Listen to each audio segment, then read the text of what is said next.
আসসালামু আলাইকুম। বাংলাদেশের ৩ দিক দিয়ে ভারত ঘেরা। তো বাংলাদেশের উচিত ছিল একটা শক্তিশালী মুসলিম দেশে সফর করা। আর সবচেয়ে উত্তম হতো পাকিস্তান অথবা সৌদি আরবে সফর করা। যারা সামরিক খাতে শক্তিশালী এবং অর্থনৈতিকভাবে শক্তিশালী। এবং পাকিস্তান, সৌদি আরব, তুরস্ক যে জোটটা হইছে, সেই জোটে অংশগ্রহণ করার জন্য চেষ্টা করা, তাদের প্রতি আন্তরিকতা দেখানো। সিরিয়া কি করছে?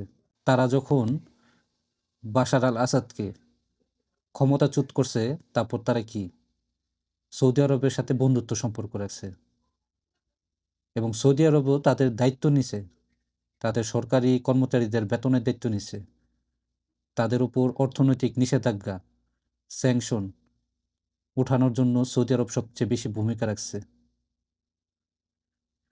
তো আমরা কি করি? আমরা হলো কাফের মুশরিকদের গুরুত্ব দিই বেশি। চায়নাকে গুরুত্ব দিয়ে কোনোই লাভ নেই। রাশিয়া, চায়না, ইন্ডিয়া, বর্তমান বিশ্বের পরাশক্তি আমেরিকা, তাদের সাথে সম্পর্ক রাখতে হবে যতটুকু আমাদের জন্য কল্যাণকর। যেমনটা অন্যান্য আরব রাষ্ট্ররা রাখে, পাকিস্তান যেমন রাখে, সৌদি আরব যেমন রাখে। মালয়েশিয়া কিন্তু অর্থনৈতিকভাবে শক্তিশালী এবং সামরিকভাবে শক্তিশালী একটা দেশ না। সেখানে বাংলাদেশের বড় শ্রমবাজার আছে, ঠিক আছে, কিন্তু তাদের সাথে অনেক সুসম্পর্ক রাখলে আমাদের পৃথিবীতে অনেক একটা প্রভাব খাটাতে পারবে, এমন সুযোগ নেই। কারণ তারাই একটা দুর্বল রাষ্ট্র, তাদের দেশেই চায়নার প্রভাব অনেক। তো এটা একটা মানে অনুচিত কাজ হইছে মালয়েশিয়া সফর করা। সফর প্রথমটা উচিত ছিল সৌদি আরব অথবা পাকিস্তানে। তাহলে পুরো বিশ্বের কাছে একটা বার্তা যেত। আর এইখানে কোনো আন্তর্জাতিকভাবে সমস্যা হতো না। কারণ পাকিস্তান আর সৌদি আরব নিষেধাজ্ঞা কবলে পড়া কোনো দেশ না। তাদের সাথে আমেরিকারও ভালো সম্পর্ক আছে। তো এই দেশের সাথে সম্পর্ক রাখলে আমেরিকা নারাজ হইতো, এমন সুযোগ নেই। আবার চায়নাও নারাজ হতো, এমন সুযোগ নেই। কেউ কিন্তু নারাজ হতে পারতো না, কিন্তু কূটনৈতিকভাবে একটা মেসেজ যেত যে বাংলাদেশ এখন একটা শক্তিশালী অবস্থানে যাওয়ার জন্য চেষ্টা করতেছে এবং তাদের বাংলাদেশের শক্তি যদি নাও থাকে, যে মুসলিম কান্ট্রিগুলার শক্তি আছে তাদের সাথে একটা সুসম্পর্ক রাখার চেষ্টা করতেছে। বাংলাদেশের উপর কোনো যদি ক্ষতি করার চেষ্টা করা হয়, তাহলে বাংলাদেশকে সহযোগিতা করার মতো মুসলিম দেশ আছে। তো বাংলাদেশের কূটনীতিবিদরা এইসব করে না।